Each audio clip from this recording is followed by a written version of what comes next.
जय हिंद, जय भारत साथियों। साथियों, आज एक खास जानकारी देना चाहता हूं आपको। किस तरह से जनता को कर्जा देने वाले लोग जो बैंक हैं या जो एनबीएफसीज हैं, जो प्राइवेट फाइनेंशियल कंपनीज हैं, किस तरह से लूट रही हैं, किस तरह से ठगा जा रहा है। और ये ऑन रिकॉर्ड ठगा जा रहा है और जनता इसके बारे में बोल नहीं पा रही है। आज मध्य प्रदेश से एक साथी से बात हुई, उनका फोन आया था और उन्होंने अपनी जानकारी, अपना नाम लेने के लिए तो मना किया है, लेकिन वो क्योंकि फाइनेंस फील्ड से जुड़े हैं तो उन्होंने काफी रोचक जानकारी दी, काफी चीजें बताई। पहले भी हम लोग कई ऐसे लोगों से बात कर रहे थे जो बैंकिंग सेक्टर से जुड़े हुए हैं, फाइनेंस सेक्टर से जुड़े हैं, उन्होंने भी बताया किस तरह से जनता को ठगा जा रहा है। सबसे पहले तो ठगी का शिकार लोग होते हैं कि जब उन्हें लोन दिया जाता है, मान लीजिए 1 लाख रुपए का लोन इनका डिसबर्सल आया, उनका अप्रूवल आया कि 1 लाख रुपए का लोन उन्हें मिलेगा। उसमें लोन देने वाले जो अधिकारी हैं वो 10,000, 15,000, 20,000, 25,000 तक, डिपेंड ऑन कि किसको कितनी ज्यादा जरूरत है, वो अपने कमीशन के रूप में ले लेते हैं कि भाई इतना आपको देना पड़ेगा क्योंकि मैं आपका लोन करा रहा हूं।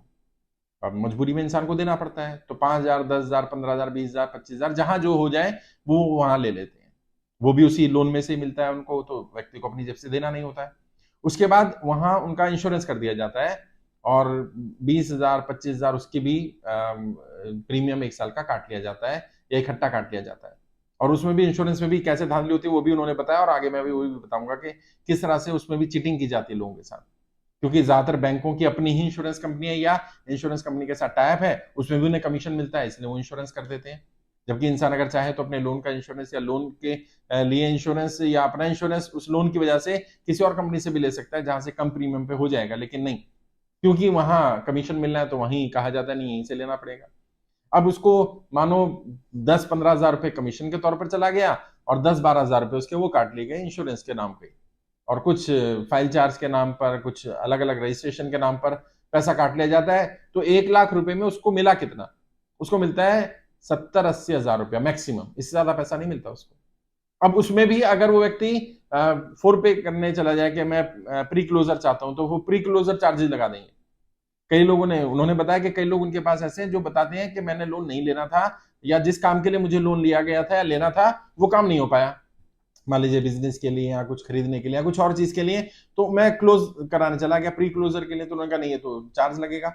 और बताया कि अभी जब तक 2 साल नहीं हो जाएंगे आपके लोन के, तब तक आप प्री क्लोज करा ही नहीं सकते।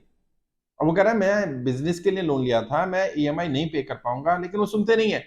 वो कहते नहीं, आपको 2 साल पहले तक तो आप नहीं करा सकते, क्योंकि उसके लिए उनको एक कंडीशन होती है बैंक की, जो हम सब जानते हैं बैंकिंग सेक्टर में जो लोग जुड़े हैं या जो लोग भी लोन लेते हैं या जिन्होंने भी कभी लोन लिया है, कि जो पहली, अगर मान लीजिए 4 साल का टेन्योर है आपके लोन का, तो पहले जो 2 साल 2.5 साल आप किस्त दे रहे हैं, तो उसमें आप क्या दे रहे हैं? उसमें ज्यादातर इंटरेस्ट अमाउंट दे रहे हैं, प्रिंसिपल बहुत कम जा रहा है। लास्ट के 2 साल में, 2.5 साल में आपको प्रिंसिपल ज्यादा जाएगा, इंटरेस्ट कम जाएगा। और तब आपको बताया जाता है कि भाई आपका अभी तो प्रिंसिपल अमाउंट तो पूरा रह गया है, क्योंकि आपने तो सिर्फ इंटरेस्ट ही पे किया है। तो इस तरह से ठगा जा रहा है लोन के नाम पर, और फिर वो व्यक्ति डिफॉल्टर हो जाता है या वो कहता है कि मैं लोन नहीं दूंगा। उन्होंने तो यहां तक बताया कि कई बार ऐसा होता है उसको 60 किस्तें देनी है, बताई जाती है उसको 40 किस्तें, 30 किस्तें। उसको बताया नहीं जाता कि उसको कितने महीने का लोन है, उसकी कितनी ईएमआई बनने वाली है, कितनी उसे भरनी है, उसे कुछ नहीं बताया जाता। और उस समय उसको लोन ले लिया जाता है, दे दिया जाता है, और कई बार तो लोन मिल जाने के कई महीने बाद तक भी उसके पास वो लोन का ट्रैक या डॉक्यूमेंट्स नहीं पहुंच पा रहे हैं। ये जानबूझ करके किया जा रहा है ताकि बाद में मूर्ख बनाया जा सके। अच्छा, मान लीजिए 1-2 इंस्टॉलमेंट बाउंस हो जाती है, तो bouncing charge, late charges, penalties, ये वो सब लगाएंगे, और फिर वो जब क्लोज कराने जाएगा लोन, तो उस पर पेनल्टी लग जाती है। जितना अमाउंट उसका होता नहीं है उससे ज्यादा अमाउंट उसको देना पड़ता है। तो ये तो लीगल तरीके से टॉर्चर किया जा रहा है, लीगल तरीके से मतलब सिस्टम का यूज करके लोगों को परेशान किया जा रहा है, लोगों को लूटा जा रहा है। तो लोन लेते समय बहुत सारी चीजों का ध्यान रखना है। सबसे पहले तो आप ये ध्यान रखें कि कितना टेन्योर बताया जा रहा है वो रिटर्न में मिले आपको। आप उनको बोलो भाई रिटर्न में देना पड़ेगा, कितनी ईएमआई देनी है रिटर्न में मिलेगा, और प्री क्लोजर चार्जेस कितने होंगे अगर मैं पहले जमा कराता हूं, अगर ईएमआई बाउंस हो जाती है तो क्या होगा। ऐसे ही गारंटर के साथ, जो लोग भी, जिन लोगों ने भी गारंटी ली है, ये भी मैं आज एक साथी से बात कर रहा था, उन्होंने बताया, ये कर्नाटका से थे साथी। उन्होंने, सर मैं तो इसलिए फंस गया क्योंकि मैंने किसी गारंटी दी हुई थी और उसने पर्सनल लोन लिया और वो लोन नहीं पे कर पा रहा, कंपनी ने केस कर दिया उसके ऊपर, अब वो केस में मेरा भी नाम आ गया। तो क्या ऐसा प्रोविजन है? तो मैंने अपनी लीगल टीम से पूछा, उन्होंने कहा बिल्कुल, गारंटर का मतलब ही है कि मैं गारंटी ले रहा हूं कि अगर ये लोन पे नहीं करता है या डिफॉल्टर हो जाता है तो मैं इसकी जिम्मेदारी ले रहा हूं, यानी कि आपने गलत व्यक्ति की जिम्मेदारी ली, गलत व्यक्ति गारंटी ली। तो यारी दोस्ती अपनी तरफ है, ये इस तरह की जिम्मेदारी लेने की जरूरत नहीं है। इसके अलावा और भी बहुत सारे तरीके हैं। ईएमआई में कभी कुछ अमाउंट बढ़ा दिया जाता है, जैसे 50 रुपए बढ़ा दिया ईएमआई का, पता ही नहीं चलेगा आपको। 100 रुपए बढ़ा दिया, आपको पता चलेगा, आपको लग रहा है कि ईएमआई कटती जा रही है उसमें, लेकिन उन्होंने टर्म्स एंड कंडीशंस डाल रखी होती हैं कि कभी भी ईएमआई बढ़ सकती है आपकी। किस रेट ऑफ इंटरेस्ट पर लोन है, ज्यादातर लोगों को ये तक नहीं पता होता, कब रेट ऑफ इंटरेस्ट चेंज कर दिया गया, कब ईएमआई बढ़ा दी गई, कुछ नहीं बताया जा रहा है।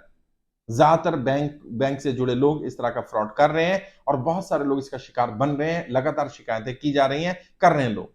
आप सतर्क रहिए, बचिए इस तरह के फ्रॉड से।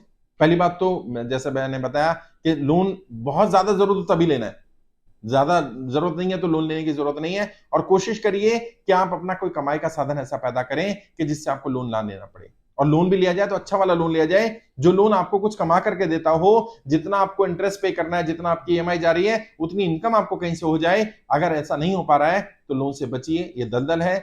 और मैंने एक वीडियो भी बनाया था जिसमें मैंने बताया था कि भविष्य का गला घोटना, अपना और अपने बच्चों का भविष्य का गला घोटना है कर्जा लेना। और ये तो उनसे है, उनकी बात कर रहा हूं जो बैंक है, बैंकिंग कंपनीज है, एनबीएफसीज है, जो बैंक से के थ्रू लीगल तरीके से डॉक्यूमेंटेशन पर काम हो रहा है। जो अगर मैं प्राइवेट फाइनेंसर्स की बात करूं, जो मैं रिलेटिव्स की बात करूं, अपने आसपास के साहूकारों की बात करूं, और साहूकार नहीं है ये, सब लोग भी बदमाश हैं। पुलिस वाले लोग, हम लोग कई बार लोगों को बोलते हैं भाई जाइए आप पुलिस में कंप्लेंट करिए, पता चलता है पुलिस वाला तो उससे मिला हुआ है जो प्राइवेट फाइनेंसर काम कर रहा है, वो पुलिस वालों को तो भेजता है रिकवरी करने के लिए। और उनका रेट ऑफ इंटरेस्ट क्या है, 5% से लेके 15-15% पर मंथ का। सोचिए हर महीने का इंटरेस्ट। और लोग कर्जे के से ज्यादा इस अनाप शनाप के जो इंटरेस्ट है इससे परेशान है, जो इन्हें जरूरत से ज्यादा पैसा देना पड़ रहा है। प्लस कई जो एप्लीकेशंस वाले आजकल चल रहे हैं ऑनलाइन, उसमें तो इतना जबरदस्त फ्रॉड है कि एक बार अगर 10,000 रुपए उसने ले लिया तो वो कर्जे के जाल में ऐसा फंसेगा, निकल ही नहीं पाएगा। उसको फिर लोन दे दिया जाएगा, जरूरत नहीं फिर दे दिया जाएगा, जरूरत नहीं फिर दे दिया जाएगा। और जैसे ही वो एक बार क्लोज कराने जाएगा तो उसको बताया जाएगा आपका तो ये बाकी है, ये बाकी है, वो बाकी है, और फिर उनको हरेस किया जाता है, उनकी फैमिली को टॉर्चर किया जाता है, उनके कॉन्टेक्ट्स को परेशान किया जाता है। तो इस तरह के फ्रॉड बहुत ज्यादा चल रहे हैं, सतर्क रहने की जरूरत है। आप भी अपना कोई अनुभव ऐसा साझा करना चाहें तो कमेंट में लिख सकते हैं कि आपने कभी ऐसा कोई अनुभव किया है, आपके साथ अगर कहीं ठगी हुई है तो उसकी जानकारी भेजिए। आप हमें डायरेक्ट भेज सकते हैं, हमारे ईमेल आईडी पर भेज सकते हैं, मेरा ईमेल आईडी पे भेज सकते हैं, हमारे जो व्हाट्सएप नंबर है या डिटेल में नंबर मिल जाएंगे उन पर भेज सकते हैं। हमारी टीम से बात कर सकते हैं, जिस भी राज्य से आप हैं हमारे नंबर पे फोन करिए और वहां हमारी जिस भी राज्य से उस राज्य की टीम के साथी का नंबर मांगिए, वो आपको हेल्प करेंगे। उन्हें बताइए आपके साथ क्या हुआ, कैसे ठगी हुई है, और अगर आप में से किसी साथ भी किसी तरह की भी ठगी हुई है तो मैं वादा करता हूं उसे न्याय दिलाया जाएगा, उसे इंसाफ दिलाया जाएगा, और उसका पैसा अगर अनाप शनाप तरीके से लिया गया होगा, छीना गया होगा, वो वापस कराया जाएगा। क्योंकि लोग बहुत परेशान हैं। और अभी जैसे मैंने बताया, जिन साथी से बात हुई मध्य प्रदेश से, उन्होंने बताया कि सर कई बार ऐसा होता है इंश्योरेंस करा दिया। अब इंश्योरेंस में क्या फ्रॉड है, इंश्योरेंस करा दिया आपका, मान लीजिए 10 लाख का लोन है तो आपका इंश्योर्ड अमाउंट 10 लाख होना चाहिए, लेकिन बाद में बताएंगे, मान लीजिए व्यक्ति की डेथ हो गई, कुछ हो गया, तो बता देंगे भाई इस क्लॉज में तो ये इंश्योरेंस वैलिड ही नहीं था, हार्ट अटैक में वैलिड नहीं था, कोरोना में वैलिड नहीं था, ये नहीं था, वो नहीं था, अलग अलग क्लॉज निकाल देंगे। वो भी हो गया तो कहेंगे नहीं आपका जो अप्रूवल आया जी वो तो 6 लाख का है, 4 लाख रुपए तो आपको देना पड़ेगा। अब उसके घर वालों को परेशान करेंगे, वो तो व्यक्ति तो चला गया, लेकिन उसके बच्चों को, परिवार को परेशान करेंगे, और उनका हाथ दबा रहेगा परिवार वालों का, और बैंक का ऊपर रहेगा। क्यों? क्योंकि बैंक के पास डॉक्यूमेंट्स है, बैंक के पास तो कागज है ना, तो कागज तो चाहिए। अगर वो प्रॉपर्टी सेल करके भी देना चाहे तो वो भी नहीं कर सकता, क्योंकि पेपर तो बैंक के पास फंसे हुए हैं, बैंक को ये बात पता होती है। तो बेचारे व्यक्ति के जाने के बाद भी उन्हें लोन भरना पड़ता है, जैसे तैसे करके अनाप शनाप कहीं ना कहीं तरीके से पैसे इकट्ठा करना पड़ता है, और वो फिर उसी दलदल में फंस जाते हैं। तो ये मैंने बताने की कोशिश की किस तरह से दलदल में फंसाया जा रहा है, किस तरह से फ्रॉड हो रहा है। बचिए इन सबसे। जय हिंद, जय भारत।